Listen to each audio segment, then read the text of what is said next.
Well, hey, this is Adam, and welcome back to Rare Classic Cars. I thought I would detail for you today some of the strangest features of this Lincoln Mark III. This is a 69 Mark III. I didn't necessarily get to in the video review. Let's start out under hood, and this car does have the premium fuel 460 cubic inch 4V or 4 Venturi, as Ford would call it, not 4 valve. That's 4 Venturi, 4 barrel in GM lingo. It just denotes the carburation. Produces 360 horsepower. Really peppy car for as big as it is, especially this one, which has the high torque rear end, which is 3-to-1 as opposed to the standard 2.75-to-1. And this car does still have the original air conditioning compressor charged on R12. Only has about 36,000 miles in the car. And it's getting cold here, so I just unhooked this compressor. If you want to unhook your Ford compressor, just separate that one connector there. And it gets plenty of use in the summertime on AC. I just don't like it turning all the time when it's colder out. And then when it's a hot day, I just plug it back in if I want to use the AC. But the first thing that's strange about this car is I'll say, where is the power steering pump? And if you guess that that is it, you are wrong. That is just a reservoir for the power steering, and also, we're going to get to it, the wipers. So where is the power steering pump on this car? It's actually driven off the end of the crankshaft. And Ford did that for some time. Even the MEL V8s in the 50s did that. 69 was the last year for it, though. Then they would go to the more standard power steering pump, in some cases the Saginaw, GM Saginaw power steering pump. But in these cars, it is on the end of the crankshaft, so kind of funky. The second thing that I think is pretty funky on these is, as I mentioned, the hydraulic wiper system. So you can see here, that's actually for the wipers. And those metal hoses, etc., come down and go back. They actually go in, you can see, to the power steering gear there. So it's totally driven off of the power steering pump, not electric. And why do they do that? Well, these can wipe at continuously variable speed. And you can see they're off the park position here, and I'll show you why in a second. And if you don't quite believe me, watch this. So in order to operate these, you rotate this dial here, the outer portion. You close it or you open it. So I'll open it all the way, and I'll turn the key to accessory once I have the key in.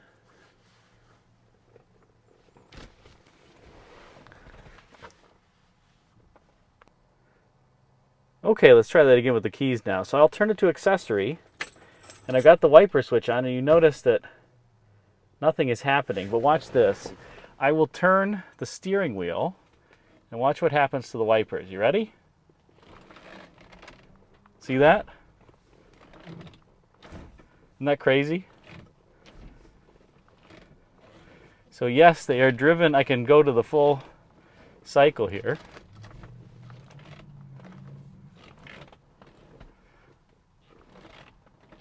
So if you ever want to operate your wipers when the car's off, just turn the steering wheel.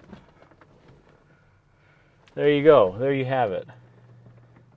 And I'll close it off. It's in the park position, and it'll go in park and end its cycle. And there we go. Other interesting thing about these is this rear vent. Perfect for cigar smokers. You turn this outer ring, you see it says open or closed. And it opens this vent on top of the rear, and it exhausts out the back of the trunk so that you get flow-through ventilation, even with the windows closed. Pretty cool. Other Fords did that of the era. GM had these louvers on the trunk, but didn't have that vent opening. So this is where it exhausts out, right here. Other funky feature of this, the bypass feature. If you want to operate the windows with the car off, you can see the key is off right now. Nothing's happening when I touch the window switch. If you want the window to operate, hold the bypass down and then push it. And it operates. Pretty cool and handy. That would go away by the time the Mark IV came around. Other strange thing, this window does not retract down into the car. It retracts backward into the sail panel. So you can take a look.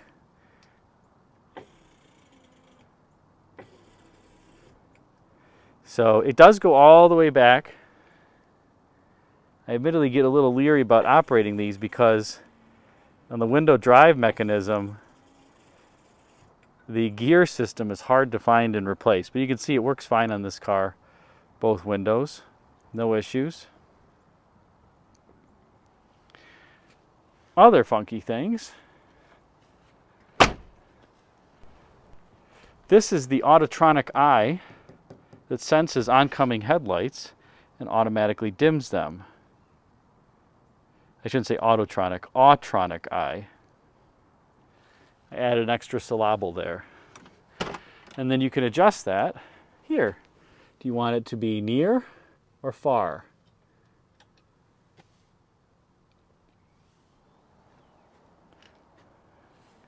Other funky thing about all Fords, not particularly to the Mark III, but on the tilt steering wheels, you tilt it by pushing this forward, the turn stalk forward. It almost feels like you're going to break it. But that's how you operate it. See it tilted there? These classic Fords were all like that, and sometimes you feel like you're going to break them, but no, that's just how they were. Turning back under hood here, this car has hidden headlights, obviously, and they're not operated by electric motors. They're operated by these vacuum diaphragms here, these vacuum actuators, one on either side. Ford loved vacuum in these years, and the power door locks are also vacuum. So lots of vacuum accessories. These tend to go bad, and the originals have a very heavy-duty spring in them, which causes them to fail open. Or after some time, you'll see that they'll kind of gradually pop open. But these have been rebuilt and the springs taken out, so they'll stay closed indefinitely. Also puts less stress on the internal diaphragm. Next, over here under hood, voltage regulator. This car has an external voltage regulator. Where is it? Where is it hiding? No, it's not there. It's on the back of the alternator. It's this little black thing at the bottom that is external and removable, separate from the alternator. It's hard for the camera to focus on. So if your Mark III is overcharging, or Ford product of the era, check to see if you have an external voltage regulator on the vehicle. That might be your problem. It wasn't this car when I got it. It was overcharging. I kept trying to figure out where in the world is the voltage regulator until somebody pointed me in that direction one day.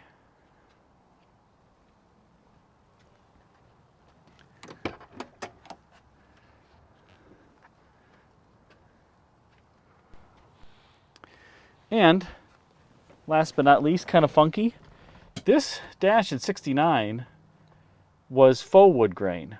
In 1970, they would go to real wood grain. Ford was worried about the durability and how it would hold up, but they found it could hold up just fine. And they also redid the door panels. These 69s have one-year-only door panels. But this, in spite of being faux, is pretty convincing. It's got a little grain to it. It's not, the GM did the worst faux wood grain, and Chrysler did, I think. This one is pretty gosh darn good in at least trying to convince you that it's real. It does have this mold and stitching here, as my designer friends would call it, cut and faux, as opposed to cut and sew. It's supposed to be a French seam. But nonetheless, this car, the material quality is really excellent, and the build quality. I mean, look at the stainless steel edge here over the window glass. I mean, everything is just beautifully trimmed out. Look at how thick the door is and the hinges. I mean, this thing is just super solid, super well built. And it does have, this has the AM 8-track radio with the retractable antenna, and it's got really nice stereo system. It has 2 rear speakers, this center speaker, and a speaker in each door. So it has 5-speaker sound system. It actually sounds really, really good. Pretty shocking for 1969. And of course, most of you will know that these cars have automatic climate control, rear window defogger, etc.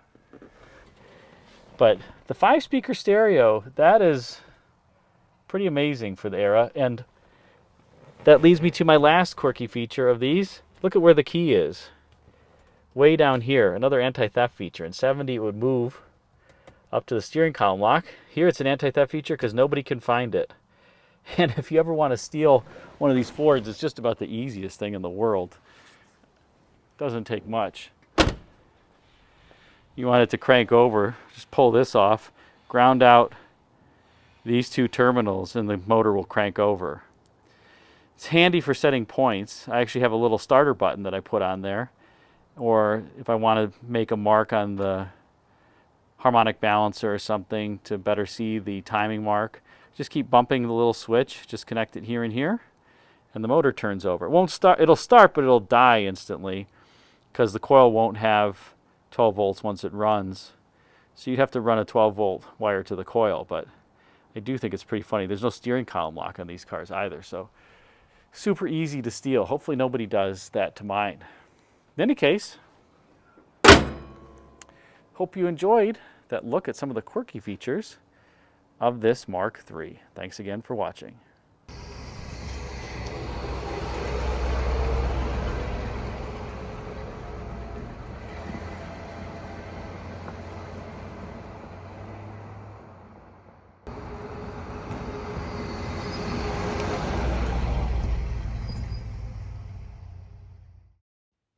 Thanks for watching this video. Let me know if you like these strangest features of various cars.